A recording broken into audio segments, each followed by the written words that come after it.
right, thank you for staying with Daybreak. We'd like to take your feedback in just a bit. What will it take to save our country is the question we're asking you at Trevor Mbija at Citizen TV Kenya. Use the hashtag Daybreak. Charles Owino, let's come back to you. And you had spoken about honesty, and there was an issue about police using excessive force. Do you agree that the police used excessive force? Before I go to that, I would want to just try and moderate what I've heard from here. And I talked about honesty. I've had my neighbor, Honorable Mudenyo, state that the sitting government made promises, which is true. They made promises. When you are campaigning, you make promises with anticipations. But the question would be, for how long have we had this current government? Remember, this current government was when they came into power in August last year. They were working with the previous budget, which had been put in by the previous government. They didn't have their own budget. Correct. And immediately they came in. You know, the opposition has been escalating their reasons for demonstration. They started with opening of the server, then high cost of living, then there was a proposal for higher taxes, went on that. And I'm very happy with something she said, that last year, or the other years, there was a handshake. And remember, before the handshake, the leader of opposition was very critical on issues of borrowing. He was always complaining about borrowing. And then they came, borrowing and Eurobond, he was very, very critical about it. Then they came together with his brother. Then they managed to do away with the debt ceiling. Then we borrowed. And I've said, patriotism, it's our country. All these bad things happened. And when the handshake came, the issue of criticizing Eurobond ended. The issue of borrowing ended. And we have seen ourselves move where we are. And we must remember, this is our country.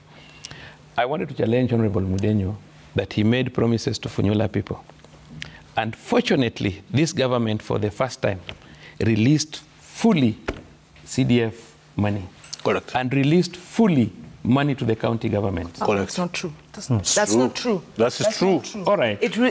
You know, no, you will answer me. That came very late. Okay. No, you will answer. You'll answer me. It's true. What is most important is understanding how to manage finances, because what you require to do is to commit money.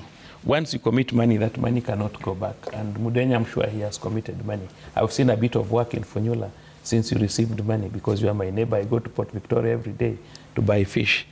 And therefore, the sitting government also required to be given ample time. You know, you cannot get into office and then the following day, people start bashing you. It's not reasonable. That is where we are talking about honesty, being honest with ourselves. How long have we given this government time to manage its affairs to an extent that we can now blame them? And I can tell you for sure, he talked about that every time there are demonstrations, then it is the police that incite people into the kind of wars we see around. Honorable Mudenyo, between Bumala and Sega is just less than 2 kilometers. And there were supposed to be demonstrations yesterday, but the day before yesterday at midnight, and he knows, Bumala, Sega, boys had put on roadblocks, we had roadblocks, we had big rocks on the road. Not only that, even if you go to Migori Road, you go to Kisii, we saw all that, even in Nairobi. And they were doing it before even the day for demonstrations started. People were getting taxed to leave. So, you know, it's important to be honest before we start blaming the police. The police have a responsibility to protect lives and properties. And what you can talk about is maybe unjustified excess force in an action. But before we go to the unjustified excess force that an individual police officer has used, because every person is meted to his own judgment. And I've said here, police officers always take individual responsibility. And when you are faced with a situation as a policeman, you have no time to refer to your books. you have no time to refer to your boss to ask him. You go for what you've been trained, what you understand, and I would want, she's a lawyer, to get even through her phone the justifiable circumstances when a police officer may use his bullet. Don't lie to the public that the policeman may not use that firearm. The policeman, we have seen serious restraint on policemen in this demonstration. I've seen policemen fully armed running away from the public and getting into their trucks and moving, because they are faced with a situation where if they don't do that, they would otherwise kill them. So we must also thank the police for the good actions. You know, we cannot always condemn the police, and it is good.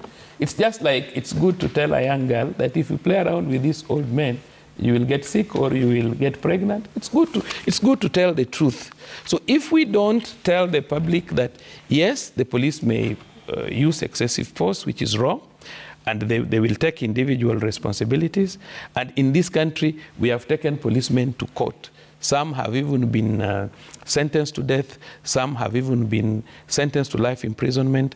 And many have lost their jobs for use of excessive force. Yeah. And we agree on that. But as a country, we must also be honest to ourselves and be able to tell the public that there are circumstances when policemen will be justified to use their arms. Like, for example, if today you go threatening security at the airport, who is going to leave you? And what I know is that honesty will help us. When we talk about this government high cost of living, we must look at the genesis. Where have we come from? And you cannot work without money. The government cannot run without money. So it is important that we just become sober, both sides, and be honest. Yeah. Because you have just said, when it comes to Article 37 that gives us the mandate to demonstrate, to picket, to assemble, it says it must be peaceful and unarmed. Yeah. And Mudenyo knows here.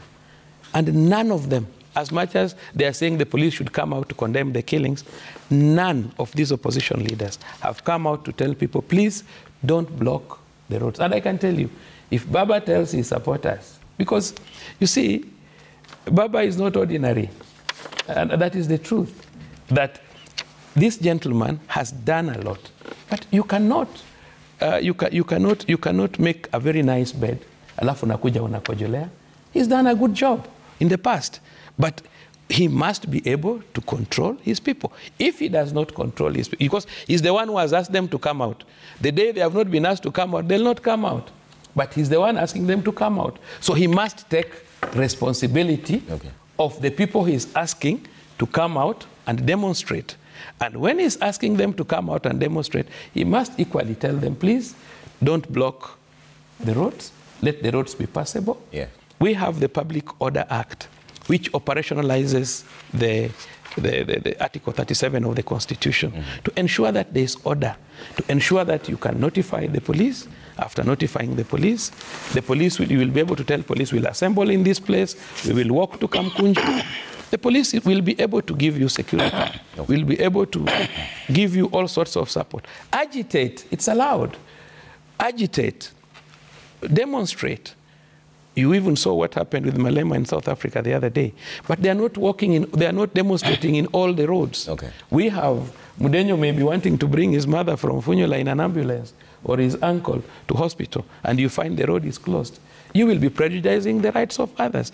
And the Constitution is clear under the Bills of Rights, the Bills of Rights, and there are limitations to Bills of Rights. And that is under Article 24D, which says that as we enjoy your rights and fundamental freedoms, you don't prejudice the rights and freedoms of others. So let us be sober. Let us, where the government is wrong, we will agree this is not right. Where the government is right, we must agree. But you see, you cannot cause inconvenience and cause terror. I agree with him. If you read the definition of the word terrorism, you know, in 2007, our big brother was lucky. He never went to Hague. It is William and Uhuru who went to Hague, and they know what it is. And me, I can tell you, my sister, you may not be happy with what he has said, but I'm telling you, at the direction we are going, if you are calling citizens to go out and demonstrate, you must be able to control those citizens you are asking to go out and demonstrate, because they're not living on their own volition. It is you asking them to go out. And you must equally be seen to be telling them the truth. Don't block the roads. Yeah. Don't destroy property. Yeah. He must come out. And I can tell you, if Raila Odinga comes out tomorrow is, we are going to have another demonstration. Yes. If he comes out, if he comes out, if he comes out clearly, yeah, and tells his people, I don't want to see anybody blocking the road, I don't want to see stones, then the police will be left in a situation where they will not be able to defend themselves if they do the wrong thing. All right. But I can tell you, if we don't do that and we continue in the same way, yeah, and the country breaks into anarchy and violence, yeah, he will not escape the Hague. All right. Mudenyo, we've seen this happen before. I mean, your coalition has called for people to demonstrate peacefully. In fact, even the last time they said you should only come out with sufurias. But have you been irresponsible in handling your demonstrators in one way or another? Because you say that you ask them to come out peacefully, but then we see violence. We haven't been irresponsible. We have been extremely responsible. And we have also been extremely restrained in view of hate speech coming from the other side. We have been very restrained and responsible. When Raila Amolo Odinga took a matatu, came to the CBD of Nairobi, had tea at Trattoria, he came out, he found a crowd. He addressed the crowd went away peacefully. The police were nowhere, nobody came to disturb, we went away peacefully. We have had so many rallies in this country where our supporters have left and walked home peacefully. To be honest, Trevor, you cannot use a live bullet to a person carrying a sufuria. A live bullet is a finality. In any case, if the police is endangered, I'm not a policeman, I'm not trained in police actions, but I would imagine is to disable that person. You don't disable that person by shooting him in the head. You don't disable that person by shooting him in the neck. You don't disable that person by shooting him in the chest. You look for someone to disable that person, and then you deal with it later. Probably let me also raise the issue that they have been talking about, they came in, give the government time, what. I'm lucky enough, Luke is serving his first term, I'm serving my second term of parliament. Ordinarily, any new government that comes in brings a supplementary budget to realign the manifesto on the budget that had been passed in April. They did so. What did they do? They moved all the money to State House and Office of the President. They stripped all the money that was supposed to go to subsidize the energy sector, moved the money to the Hustler Fund. Honestly speaking, we must tell the Kenyans the truth. As you clearly, probably the one thing I'm liking about this discussion today is the importance of honesty. This politics of ours is led by dishonesty. Secondly, if you are in a recession like what we have now, what do? Do you overtax people, or do you find subsidies to cushion them during the hard times? It's a very basic economic principle. The other side, the Kenya Kwanza government, I do not know what kind of thing they're looking at. You do not tax people in a recession. You don't reduce disposable income in a recession. In a recession, you go for short-term subsidies. You go for short-term programs that will cushion the most vulnerable people. When somebody has no food, what amazes me, drive through these informal sectors, informal settlement areas. Drive through these low-cost areas.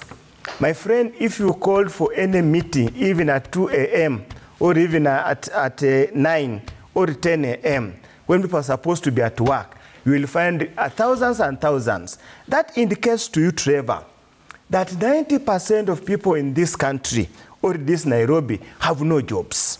90% of these people have nothing to do from daybreak to evening. This is where the discussion should be shaped towards. Not just stamping, not politics. If you have won an election, why do you keep on to remind us that you are now the president? Then that brings the issue of legitimacy. You see, if you are an illegitimate government, you try all the time to try and divert attention. Yeah. Divert attention. Focus on issues. divert attention and try to sweep under the carpet. Okay. How would you reduce the cost of living if you are increasing VAT on fuel? Fuel is central to the production process in this country. How, even if you went to a class 8 kid who is doing business, whatever they call it, will tell you that cannot happen. If you increase the cost of raw material, the factors of production, there is no way you can bring down the cost of living. It's a very simple argument that I do not see why our colleagues the other side are unable to see it. Okay. I can't see. It's amazing. Yeah. Sorry. Manjiru, you wanted to respond to several issues. Yes, so many issues. I've even lost track. So the one thing I'll start with maybe is a reaction to what Honorable Ruku said about, first of all, I think on this program, Trevor, you should try and guide guests not to personalize attacks against political leaders, especially when you're talking about Raila Odinga or William Ruto. These are political leaders that command support in the country. So when you begin to personalize your attacks and personalize economic agenda, the economic fortunes of the country are based on the statements of Raila Odinga. One, it's a lie. It's an outright lie. But then also it is fanning that the possibility of violence. If we go back to the history, what did Mwai Kibaki do? Because I don't think there was a more contested time than between 2003 and 2013.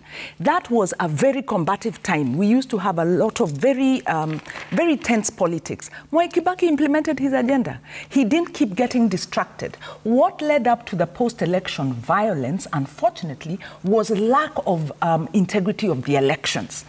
Because when you don't have integrity of the elections, you don't have legitimacy of the elections, then you have half the country that perceives they have lost and their victory has been stolen. That will fan violence. And that is why, much as our guests here are trying to diminish the issue of the servers, why does this administration not agree? Yes, because there are some questions raised. There was some procurement guidelines. There were some specifications for those servers, the way those reports were supposed to be transmitted, that were not complied with. Let us do a forensic audit so that we can iron out the gaps that may have emerged. We don't expect that it will change the results because we've been assured here there was no tinkering with the election results. It is good practice to do an audit. We all do it in our offices. That is basic governance. So that should be on the agenda. And in fact, this administration should be leading the way.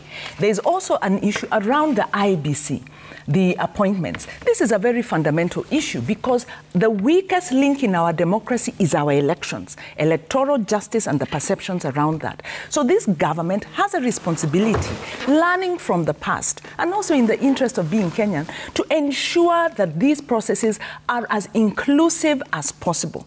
Do a stakeholder engagement so that we don't have biases of the opposition that will want to get an upper hand. So we want to ensure that institutions are strong. But part of the problem we are seeing and the challenge that the Kenya Kwanza administration of William Ruto is going to face is that we've seen what looks like a weakening of institutions. When you have cases in court, corruption cases, that are then, all of them are withdrawn in a very, just as this government comes in. And you wonder, how are these cases withdrawn? We know 1/3 of the budget was being stolen. Who is it that was stealing this money? Further to that, the DPP, who was the one who had brought these cases, and has then withdrawn them, who is either very partisan or very incompetent, is then given a very important position in the same government. What is the reading there? And what should international partners then be reading? They are saying, wow, this is a country where the politics of the day influences institutions. This is not a safe country to invest, because if I invest in this country, I have to ensure I'm aligned to the politics. This is why we have the constitution we have that sought to insulate institutions from the politics, especially of the office of the president. So our new, they call themselves, okay, let me not use negative, disparaging language, but our new leaders, political leaders, need to learn from the past. What is the history in the making of the Constitution? The Constitution wasn't a project of civil society or of the opposition. It's a project of Kenya, where we said political interference in the independence of the judiciary, independence of parliament, independence of these other institutions. We've even created additional institutions at the commissions. These should be seen to be independent. This gives confidence for the business environment so that we can grow the economy. But as it stands, because of this lack of legitimacy, and we know the lack of legitimacy is also coming because of some of the appointments that were made into the government. They are questionable, you know, the credentials of these people, maybe even the performance of these people. Are they independent enough? This will also impact the economic agenda of the Kenya Kwanza. So we are seeing that there's a leadership style. Yeah. Is this government really listening to the people?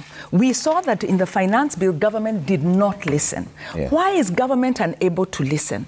Why is government unable to implement its policy without keeping on looking at Raila, looking at what happened in the past? So again, I go back to software and back to the leadership question. Yeah. And this is, they need to listen also to the religious leaders and what they have said. They have called for humble dialogue, lack of bravado, stop the arrogance.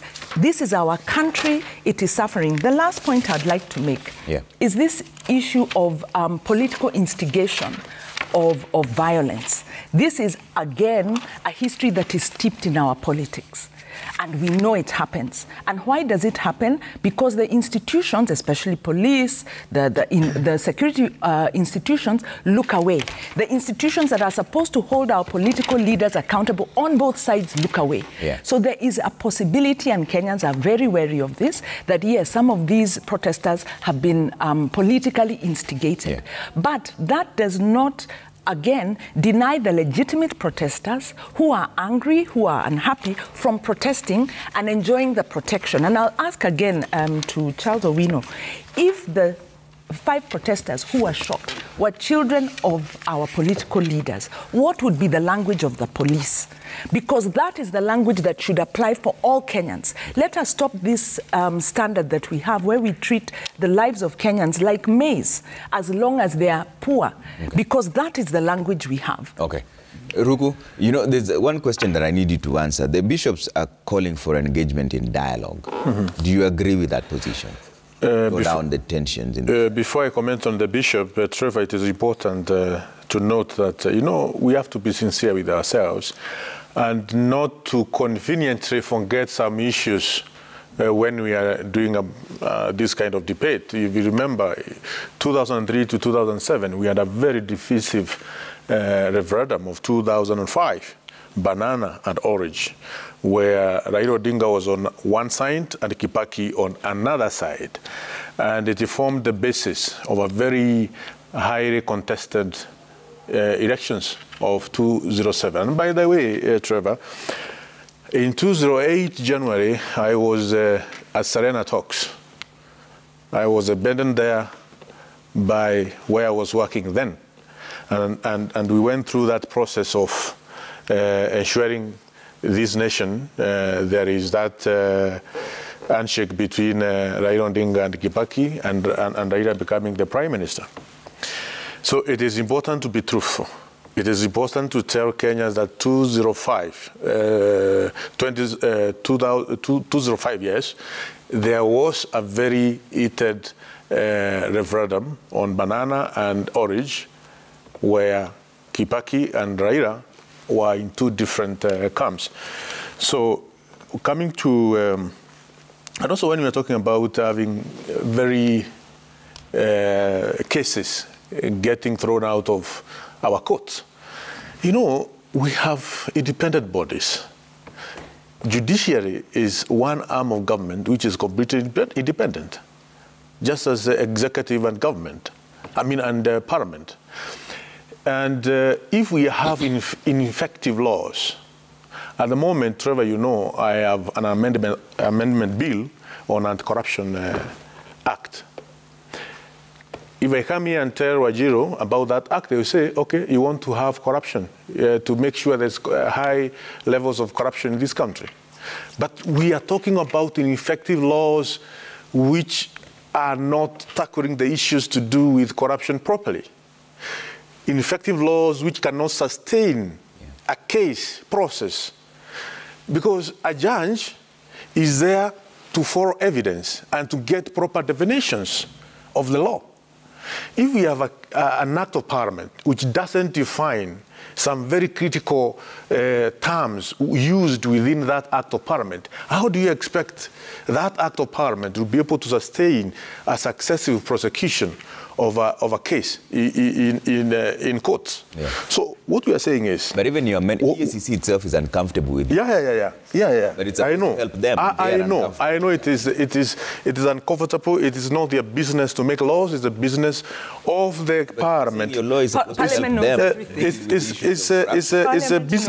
a business of parliament, both Senate and the National Assembly, to make laws and to ensure these laws, Trevor, are effective and they can take this country to where we need to be as a nation. Coming to the bishops, it is true, I totally respect the church. I totally respect the clergy. And what they said yesterday, they only talked about one side of the coin. And we have three sides of the coin. The occurring suspension of some clauses within the Finance Act, it's an act at the moment, Finance Act, the occurring the government, the police, not to be very brutal, not to kill Kenyans. Yeah. But I didn't hear the bishops calling upon Raila Odinga to tell the troops that it is unconstitutional to have violent demonstration, is unconstitutional to create anarchy, is unconstitutional to make our children that they are not going to school, is totally unconstitutional for the rights of other person who want to go to hospital, who want to do business, who want to enjoy natural environment of public safety and public order. I didn't hear them telling Raila Odinga, please ensure our constitution is well respected by your supporters. They did. They did. Stop the demonstrations. So I'm just saying what I listened to them even this morning before I came here, and that did not come out clearly. I respect the church. I respect our bishops, the moral compass of our nation.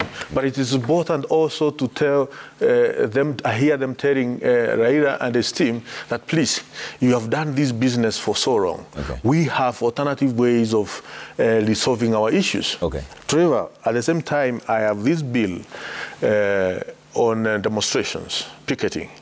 Because if you look at Article 38, 39, the rights there are express. Yeah. There is no condition that the Constitution gives to those rights indicated in Article 38 and 39. In a nutshell, but Article 37, there are two conditions which comes even before. Yeah. You talk about demonstration, you talk about picketing. So we have to put these two conditions into effect. Okay. An act of parliament can only put these two conditions into effect. And so that we can ensure, if you look at the Public Order Act, Section 6, Section 6, Section 5 and Section 6, you'll see the Bureau half will be repeating these sections. Okay. Because these sections are not properly aligned with Article 7. How would your bill address the issues today, protest today? How would it address it? What does your bill propose? How One, Trevor, the moment you wake up and organize a demonstration, and you start burning tires, even before the police come. Yeah. You start burning tires on the road. That demonstration is already violent, and the organizer of that demonstration should be held liable Okay. for burning tires on the road. Okay. This is taxpayers' money, which has costed Kenyans a lot of money. What does your bill propose? My bill proposes, in case of any loss of property, damage of our infrastructure, loss of life, the organizers of the demonstration will be held liable, will take responsibility, and will repay the properties, the loss of life, the destruction of our infrastructure. And that will tame the way we are, what we are seeing at the moment. Okay. Trevor, it is important to be civil. It is important to be like other nations.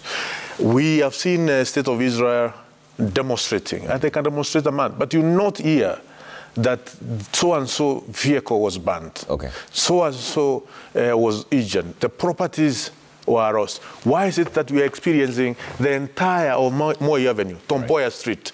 Shops are closed. Okay. Those people with those shops have a right, just like any other person who has a right to demonstrate, have a right to do their business without being affected by the right of the other person. Okay. Let me bring in Charles Ovino. Something Wanjiru raised is talking about the tone of the police when they're dealing with ordinary civilians. And you did mention that it's not all the police. There are some of them that are very restrained, and that we have to agree. And on the page 2 of The Nation, you can see a police officer completely armed but running away from the civilians. But we have also seen excesses, like a class 5 pupil being shot in the leg. But the tone is what Wanjiru was talking about when it comes to dealing with people who are perceived to be of a higher class. It's okay, I'll talk about that, but I want to deviate a bit. But I just want to mention, she talked about protesters shot, and if children of the leaders, if they were shot, what would happen? Those leaders have nominated their children to parliament, including East African Assembly, as if... please answer the question. No, listen. So those children are not there. The children of the leaders... Please answer the question. What I'm saying is, the children of the leaders are not protesting. They are not there. They have been given... But you're missing the point. Yes. If they were so no, they will not be shot. Please answer the question. You're missing the point. I am saying they will not be shot because they are not there. How have you helped it? You haven't helped our son is not there. My son is not there. Your daughter is not there. Right. His son is not there. So they'll not be shot. So you are agreeing that callous approach. So you're agreeing police are callous because they disregard the lives of the poor. I was explaining to you. You missed my point. Okay. You're talking about... Just allow me to put my point across, that the children of the leaders we are talking about that would otherwise have been shot are not there. So their parents have nominated them to assemblies. Are you getting? So you've agreed they are not there. That is why police are treating ordinary Kenyans with disdain. What you must understand, that is what you're saying. What you must understand, nobody comes from his mother's leg as a policeman. It is a profession, it is a job, and they protect you every day. You don't need to demystify, you don't need to undermine, you don't need to look down upon the police. What you must understand, and you're a lawyer, is that we have justifiable circumstances when firearms can be used. Yes. And I've said, listen to me. And I've said, in circumstances where a police officer misuses his firearm, he faces the full force of the law.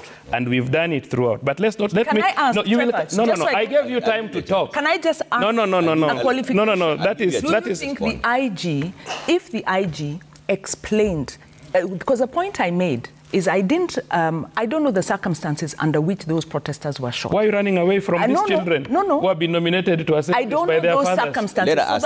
So the point I made is, why hasn't the IG? Because I agree, we saw restraint. Actually, we saw some of the pictures we saw yesterday where the police, like you said, almost being overrun. In some places they showed restraint. We saw demonstrators boiling stones. They are not being interfered with. But then we had deaths. Why haven't we why don't we elevate this? Because we are in a process of transforming. Let me just explain to her. Whatever she's saying is We are in the process of transformation. You know, it is very wrong, Trevor. And in fact, Kenya Kwanza is a government that has come on the basis of transformation. Trevor, are we in the basis of transforming the culture?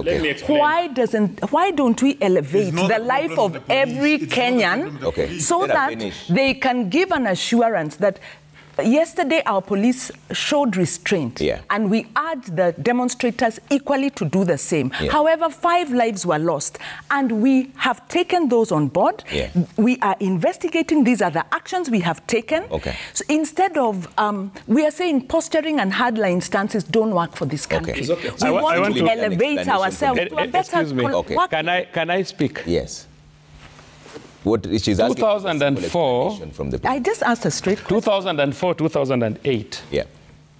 We came up with a strategic plan. 2004, 2008. In the strategic plan, we wanted a civilian oversight authority. The document is there. The reason why we wanted that is in situations where policemen would make mistakes and they would be investigated by police officers, the public would not be satisfied. So we wanted a civilian oversight authority. We wanted to have one police service. We did not want to have AP, Kenya Police. We wanted one police service, if you look at that strategic plan. We wanted a police service commission so that we are moved from the public service commission because of the circumstances under which we work. We could not bargain for officers and so on and so forth. 2007, 2008 post-election violence came as a blessing in disguise to us, because that is what allowed the Waki report, that is what allowed the Kriegler report. And we presented with my colleague Eric Kiraithe, who I deputized at that particular time, and with Kingori Mwangi, who was in the forefront. And what happened was that we managed to get the Police Service Commission, we managed to get Civilian Oversight Authority, that is IPOA. And what would happen in this circumstance, the first person who comes out is the Independent Police Oversight Authority to inform Kenyans that they are investigating those circumstances. And by the way, when a person loses his life in a manner that we think that an offense has been committed, whether by police or any other person, it allows inquiry into the cause of death that is taken before a magistrate.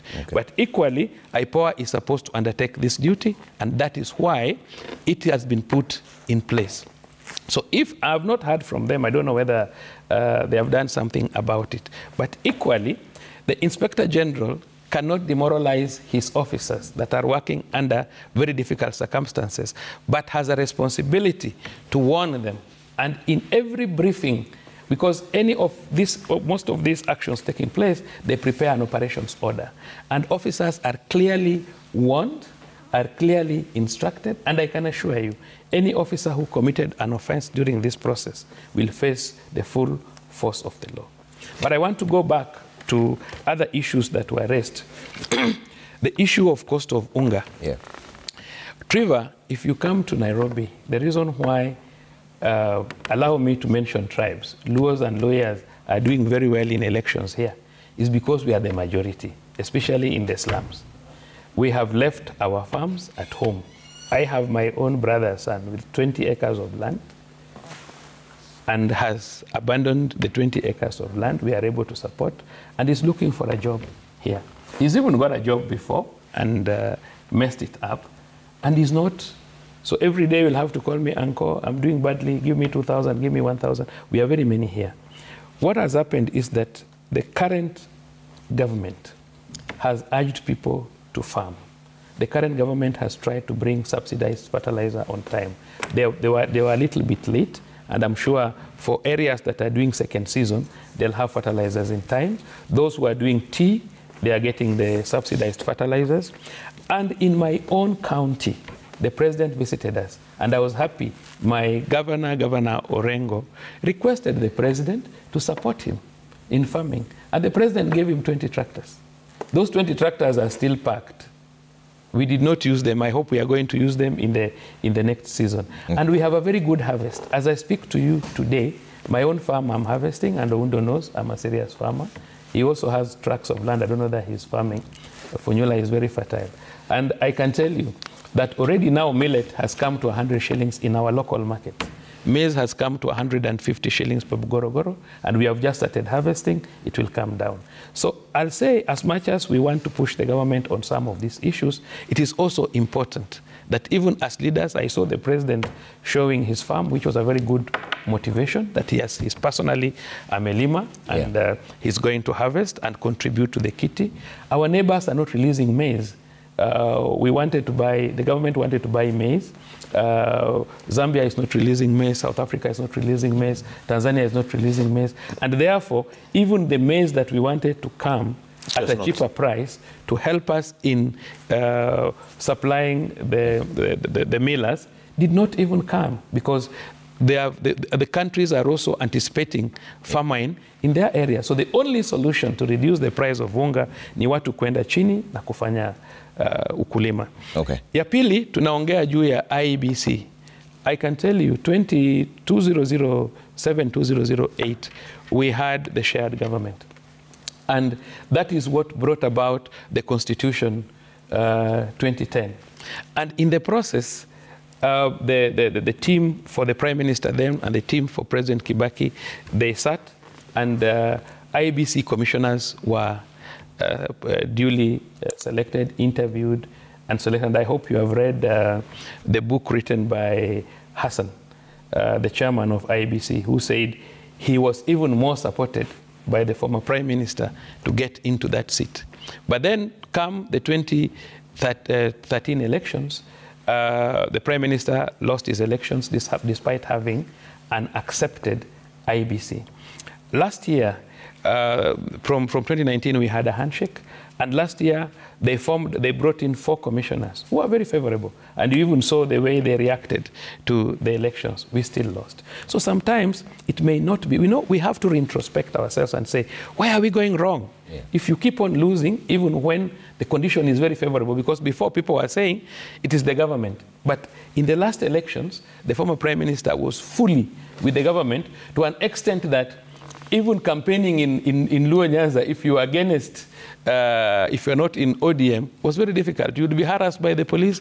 I remember a chief was interdicted because the MP of that area in Sigomre was, the MP in Ugenya was not agreeing with the chief in Sigomre, and a number of issues. So what I'm saying is that it may not just be issue of IEBC. We need to look at this, because if you look at the way IEBC was constituted and the way the results were supposed to be transmitted, you find that when you go to, because they separated, if you go to a polling center, let's say Bumala Primary School, the polling center has streams which we call polling stations.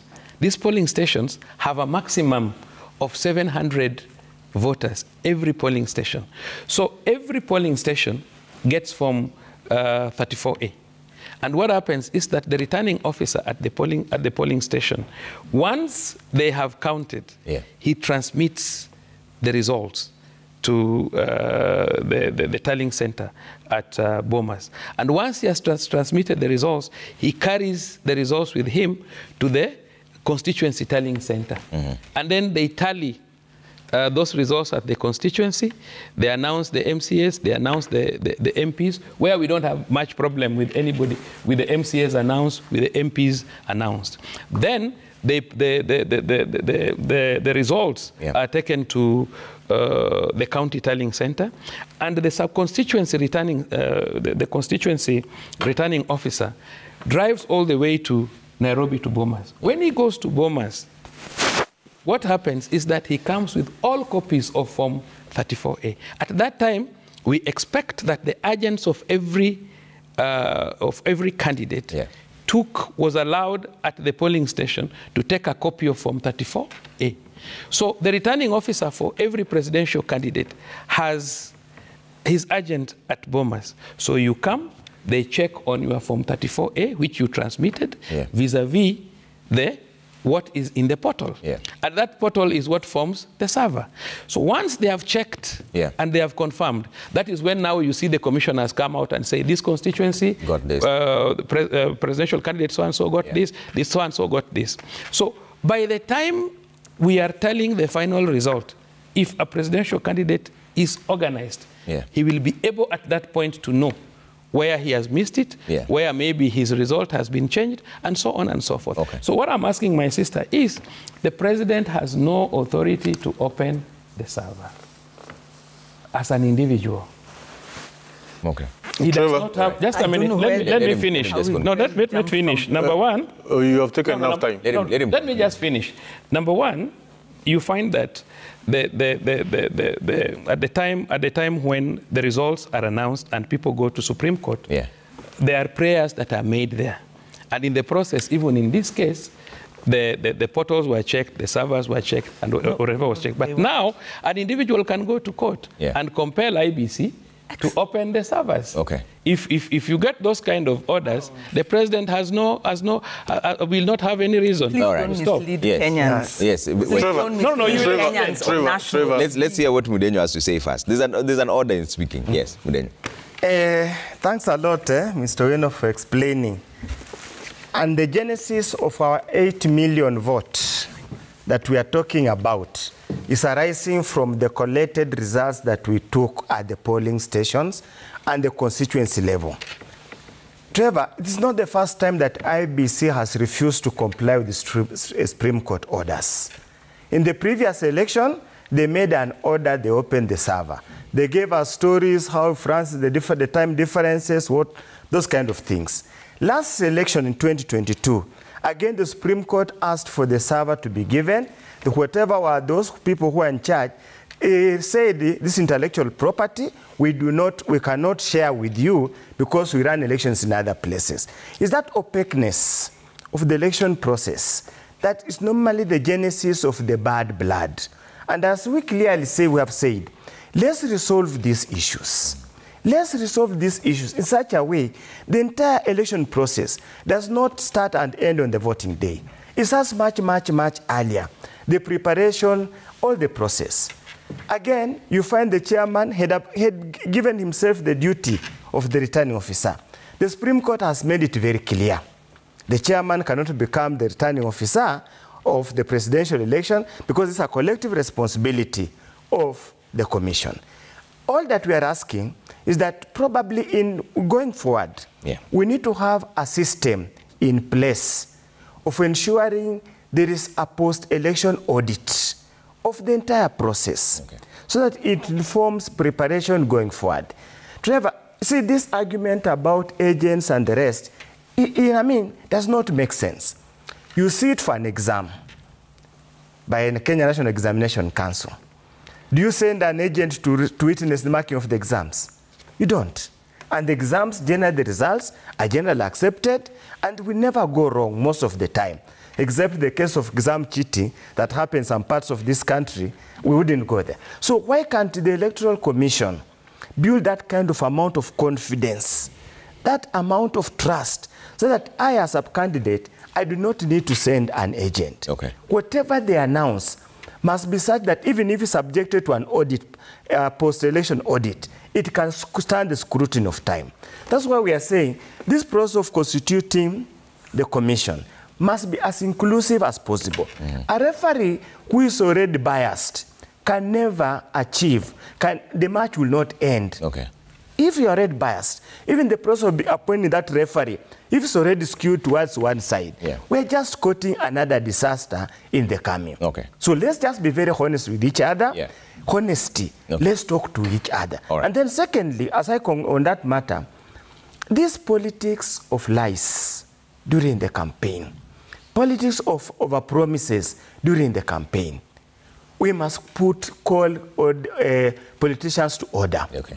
Don't lie to people to get elected. Once you get to the office, you say like Kamodo used to say, that once you marry, I've seduced you, you have come in the house, you already have children, what else will you do? Okay. That mentality, we must win this country from that mentality. All right. For the record, have you received all the CDF allocations? For the year, now, that's again another lie that is being perpetuated here. What we have received is for the last financial year, 2022-2023. It's not 2023-2024 as the Kenya Kwanza guys are trying to hoodwink the public. Okay. Again, even the money going to county governments. How do you release money on 29th June? And you expect them to expend the money by 30th June. That's the end of the financial year. You see, we are living a life of dishonesty. Okay. It's a matter of dishonesty, PR, propaganda. We just want to hoodwink and cheat Kenyans. You release money to the counties. You close the IFMIS. So what do you want the countries to do? So they have the money and they can't spend it. They can't spend the money. And the financial year has ended, and as the law says, the money has to go back to Treasury. Okay. And that's why you find the pending bills keep on piling. Okay. Piling. It's not because there isn't money. Okay. It's just as these nenegans, Yeah. these games being played around there. Okay. Very funny games. All right, 1-0. Trevor, even listening to this conversation, it mirrors the challenge we are having in this country, in that there is too much political interest for the citizens' real needs to be taken care of. Because when you look at, for instance, this issue, the misrepresentation, or that counties received all their money, that's not true. Over the past years, counties received maybe 12, 13% of the 15% that they're supposed to get. That money is not even enough for the county function. So, for instance, we have a budget that is usurping the role of counties. So this government actually is killing devolution in this budget that is being touted as a transformational budget. And the question we asked is, how are you going to transform agriculture, which is a county function, and national government is holding on to the money? So why are politicians, why is Parliament not able to listen? Part of the reason, and there's a court case against CDF, and we are part of that court case. We won it in the Supreme Court. We are now in the High Court waiting. But Parliament is not listening. And what we are saying is this: we need development that's about the people, not about the politicians. But our politicians are so stuck in their benefits. They believe they are the ones who have the policy solutions. So some of the proposals that they're making actually don't make developmental sense. And they're not listening to the technical experts. They are not building on what had happened. So you have new administration come in, they remove all the technical people, they change policies. There is so much waste. There is so much fragmentation. That is why we need a national dialogue for two reasons. One, there is an immediate economic crisis. People are hungry. People are unemployed. Yeah. And part of the reason they're hungry and unemployed is because of the economic mismanagement. There are too many interests in economic policies. People are designing themselves into, we have a privatization process. We know that there are people who are preparing to take over those sagas. Every deal that's being made, we know that there are people who are looking to benefit. There is no money to steal. The money that our political leaders and their cronies are stealing is what is causing the high cost of living. And that is why citizens are angry. Yeah. And if our political leaders were listening, they would realize, much as not everybody is on the street, many people, even their supporters, resonate with them because they are saying it doesn't make sense. Okay. That my life is this difficult. I've lost a job because we can see companies are closing down and moving to Tanzania and other countries where there is a more enabling environment. And government is then saying we have projects for you, we have programs for you. This government had mid-term policies, they didn't have a short-term. And in the short term, they are really mismanaging the situation. That is why people are on the streets. Okay. So they need to step down from these hardline positions, because hardline positions only cause conflict and will lead to, a split in the country, and will lead to more dire situation. Okay. And we need to begin thinking win-win. We need to focus on the facts, and we need to focus on political accountability. So I don't agree that, I thank you to Charles Owino for responding to the issue I raised. Why aren't we getting a statement on the protests? I don't agree. Yes, IPOA can give a statement, but the IG is the one who is the face of the police in the eyes of the public. And we are talking about managing public expectations. And the point I made is we need leadership. Yeah. We need leaders to step up now and not hide behind, the law doesn't allow me to prosecute corruption, therefore I'll withdraw the cases and go for a higher job. That's an incompetent person. Okay. The DPP was either complicit or incompetent. He should not have been given another position because he has betrayed the trust and confidence of Kenya. But do you agree with what Charles Owino had said, that the Inspector General is caught between a rock and a hard place? He cannot speak about his own people because they're not even supposed to investigate themselves. It's IPOA that should speak first. And he doesn't want to jump the gun, having not known what his people were going through at the time the shootings happened. Thank you for that. And I agree it's a sensitive issue. But we are talking about transforming a police force that was previously a brutal police force, that is viewed as an alien police force. If you ask young people in this country, especially in urban areas, there is no institution they fear more than the police. Because we're in a process of transformation and we recognize there have been strides made, the point I was making is we need a practice where the IG also now begins to win over Kenyans. Okay. Not just saying that we set up this oversight body, but in practice and now. Okay. Similarly, when political leaders step out of line, we don't want to say now we want a process to deal. We want enforcement right now. Okay. If political parties won't crack down on errant, people who are speaking out of turn, we've got the National Cohesion Commission, we've got, I don't know which other safeguards are there. Yeah. We have a deficit of implementation in this country. Okay. We have good laws that are based on good principles, but they are not enforced. All right. And every time it comes to enforcement, then we say, oh, let's get a process. No, let's enforce here now. Let's have people who aren't afraid to challenge political leaders on both sides, because there's a problem on both sides. Even if we did that forensic audit, it's very likely that we might see the interference came from the Azimio camp, because we could see there were efforts to, manage the results. Okay. So the forensic audit is not for Azimio or Kenya Kwanza, it's for the people of Kenya. All right. Okay, Ruku, I'll come to you in just a bit to double back to the core of this conversation. What will it take to save our country? But there's a lot of feedback coming through. Let me get through the feedback, then come to you, and then we might have to wind up because we're running out of time here. Let's see what you're saying online at Trevor Mbija at Citizen TV Kenya. Use the hashtag Daybreak. A lot of feedback is coming through. Let me see if I can read just a few of them to see what you're saying. Ole Shonko says the country is not heading in the right direction. You cannot kill a rat by burning the house. On the other hand, you cannot continue living with an annoying rat. We encourage dialogue to get an equal playground, okay? Bob Otieno Wino says, you give credit where it's due, and I recommend the Kenya Police for handling protesters professionally, and kudos to President William Ruto for standing firm, because it's Kenyans who gave him mandate to lead, but not a handshake, okay? Engineer Lazaro says UN shouldn't wait for Kenya's situation to degenerate into ethnic cleansing like Yugoslavia case. Leaders lack wisdom and resorted to combative approach to the Sufurias movement, hungry people in quote. Police responding with the maximum force. Okay. Nixon says, must the police be present in a lawful demonstration? And in the unlikely event that lawful demonstrations turn violent, do the police have the mandate to inhumanely manhandle the demonstrators as is the norm? JV says, Honorable Ruku knows very well we are here crying for our standards of living, and he's saying about how Raila is bad, a terrorist. Does he know how Raila is our mouthpiece? Okay. Remy Butia says, no one should fool Kenyans that demos are the silver bullet to remove the country from its miasma of mediocrity. Shipa says, Lady Wanjiru is echoing everything we feel as Kenyans. Thank you, madam. The government has not been listening to Kenyans yet, making decisions that will affect millions of us. Kenya is not a village. Okay?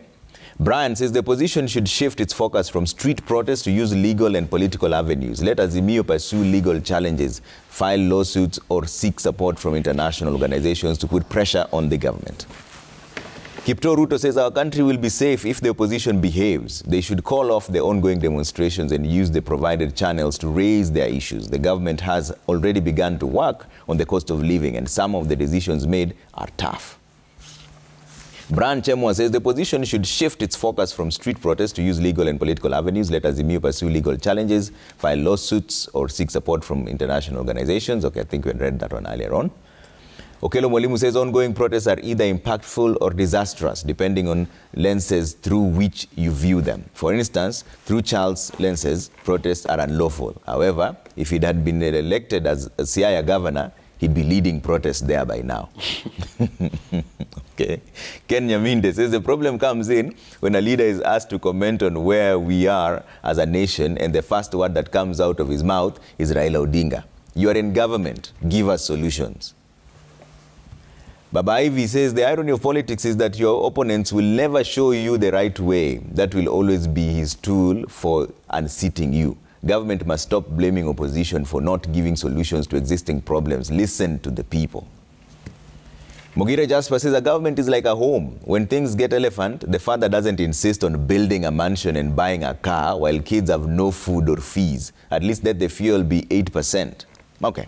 Ruku, what will it take to save our country now that we are here? What it takes is that all the post-election arrangements are agitated by one person, Raila Odinga, from the time of Moi to now. That is what one viewer just said. Yes. As a leader, you need Yes. to... No. Yeah. No, listen, Trevor, let me say my point. Let me say my point. But let me say my point. Add value. Because it's not helping it. Let me say my point. It is the truth that all post-elections arrangements in this country are agitated by one person. And that is what we are seeing even now. That's the truth. It remains to be the truth. So what will it take? What we need to do, that particular person must stop taking our constitution as a mere suggestion. When we held 2022 general election last year in August, election was held, all the legal and judicial processes were taken through properly. The takeover of power at Kasarani, it was done in a very peaceful manner. The international community was there to witness the transfer of power from Uhuru Kenyatta to William Ruto, and William Ruto went ahead to form the government. They stayed in darkness or in quiet, when they were very quiet, for 5 months before they came up with this process they are taking now the Kenyans through these kind of shenanigans. So please, Trevor, we have to tell and call Raila and his team, this constitution is not mere suggestion. It's the supreme law of our nation. It should be respected. All right. There are channels to resolve any conflict through within our legal and judicial system. The issue of declaring anarchy and chaos and wanton destruction of property and killing people, it will not take this country anywhere. Okay. Instead, we will continue to kill our young nation. Okay. So what we are saying from where I sit is, please, this person who has been agitating for all post-election arrangement from the time of Kanu to the time of NAC with the Mwai Kibaki to now, please, we have a new constitution. Let that constitution be respected, and that is what we serve our country. Okay. If you respect our constitution, we have ways of resolving issues. Okay. We have a government in place which is very serious in addressing the issues of Kenyans, of high cost of living, which is not only within our country, but also in other nations. Yes. We have put in place a very well-aligned budget as far as the value chain process is concerned, from agriculture to manufacturing and to exports, whether it is tea, whether it is coffee, whether it is leather, whether it is our livestock. We have well-aligned budget within the value chain process. All right. Let this government do its job. Yeah. We are in the 9th month since the government took over. We are in our 1st month with a new budget, which we have not implemented because of the case in the case in court at the moment. Yeah. So, please, let's not be irresponsible. So because the Constitution is what we have seen is we have seen very irresponsible statements here, as if we don't live in this country. Okay. And by the way, Trevor, let's not mortgage our country in the names of briefcase civil society. That was the intention. Okay, we know. What will it's okay. My take is very simple. Yes. That we have made serious strides as a nation. We are a good example. The Constitution 2010 was good. A lot has been achieved. Our economy has grown to a very high level. And Kenya is a good country. Our geographical location is super. Our weather is good. And we can do a lot. And what we should be aiming at is ensuring that we are peaceful. we are able to do good business, we make more money. Life is temporary. Okay. We are going to die at one point. So I don't agree that we have never achieved anything, even in the agitations. Agitations are important because sometimes, today you can be this side, tomorrow you are the other side. But what we are saying, yes, but what we are saying is simple. Let us be honest, and if it is demonstration, let us do it within the law. The demonstrations must be peaceful, must be unarmed. But I can caution, Madam, you may like it, you may not be happy, you may jump. If you go and block our roads, you go and ban vehicles the way I saw a truck was burned along the bypass. Yes. Yeah? We know a lot has been achieved in this country through Raila Odinga. He's a statesman. But we do not want a situation where a group of people will push him so that he loses the image. Yeah. This is a very important man to this country. He's a statesman. And we are not going to accept, especially me, who I'm Raila's relative. And I will not accept a situation where people want to misuse the mzee for their own personal gains, and yet we are going to lose a serious statement that should be working for us globally. Raila Odinga should be out of this country trying to convince people, trying to give a good image of Kenya. He should have been our roving ambassador. Yeah. He's a good mzee. He has done a good job. But I think he has reached an age where some people want to misuse him. And we're not going to accept that he be misused. This is a great statesman. Okay. And Mr. Undo, if it is ticket, you can get it if you work hard. Okay. Yes. What will it take to save our country? What will it take to save our country is an open-minded approach. Okay. Transigent as opposed to being intransigent. We have short-term problems that we need to solve. People need to eat, people need food, their children need to go to school, we need drugs in hospitals, we need water, we need electricity. Those are the basic things. This government that is currently now needs to go back and sit and look at a proper approach to dealing with the issues. Okay. They should forget being obsessed with Raila Amolo Odinga. He's not the problem. He was nowhere, and people are out talking about issues. It's no longer about Raila.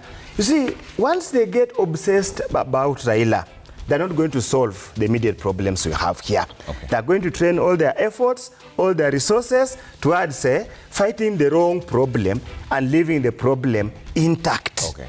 Guys, Kenyans are hungry. All right. Simple as that. Wanjiru, what will it take? Our political leaders need to remember that this country does not belong to them. It belongs to the people of Kenya.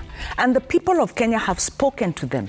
They spoke to them during the submissions of the finance bill, where they said, we are hungry and we are hurting, and these provisions will injure us.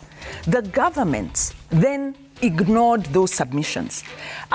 They missed an opportunity to actually open a dialogue on what are then our economic solutions. So we need a parliament, we need a political leadership that listens. This government is not listening. Then, now that there are protests, and we know that, yes, there's some political agenda, but why do we have more citizens coming out now than came out before? When Raila started this protest, he wasn't able to marshal the people who he's marshalling now, because people are seeing which other voice do we have. So there is a need for a place for this anger to be to find ventilation. That is in the place of dialogue. Okay. Lastly, is protest is a constitutional right. Right. It must be protected, and we expect the IG and the instruments of the security to uphold human rights and the right of every Kenyan to be accorded dignity, so that we are not so callous about the death of the poor. All right, thank you all for making time this morning. And Charles, you're the one who started that conversation on what it takes to save the country. And you talked about reading the Constitution. That was you. Charles Owino, have you been appointed as the coordinator for UDA in Siaya? To stop spreading rumors. What now? Civil society should stop. Okay. Political. Let me hear what Charles has to say about this first, on record. Have you been appointed as the UDA coordinator for Siaya? Yes, it's true. Okay. Yes. And we are pushing Siaya to a multi-party democracy, so that we stop having a single party in Siaya. All right. Thank you, ladies and gentlemen. That's where we have to leave it for now. Thank you so much. We've run out of time. Asanteni sana. Cooking Tips is coming up next.